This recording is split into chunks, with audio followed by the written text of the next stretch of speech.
শাশুড়ি। আমার ছেলে আপনার মেয়েকে খুব পছন্দ করে। আমাদেরও ভালোই লেগেছে। প্রত্যেক দিন এত সম্বন্ধ আসছে না, তারা নিজেরাই কত কিছু দিতে যাচ্ছে।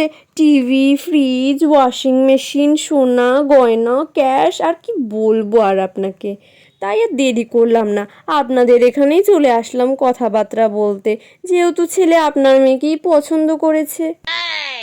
আমরা বাবা পন্টন চাই না, আপনার মেয়েকে খুশি হয়ে আপনি যা দেবেন তাই ঠিক আছে। সেগুলো তো আর আমরা ইউজ করব না, আপনার মেয়ে ইউজ করবে। আর আমরা আর কদিন।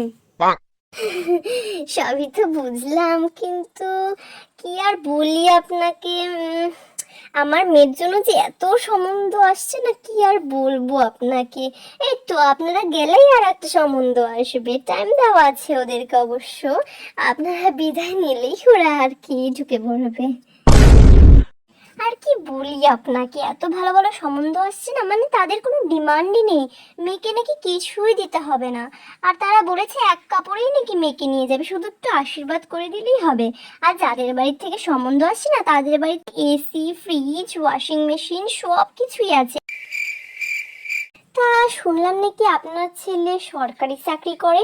তা বয়স তো ভালোই হয়েছে, তো এখনো কি আপনাকে ওয়াশিং মেশিন, এসি, ফ্রিজ এগুলো কিনে দেয়নি? আমরা এখন উঠি, ফোনে কথা হবে। আর আপনারা সাবস্ক্রাইব করুন।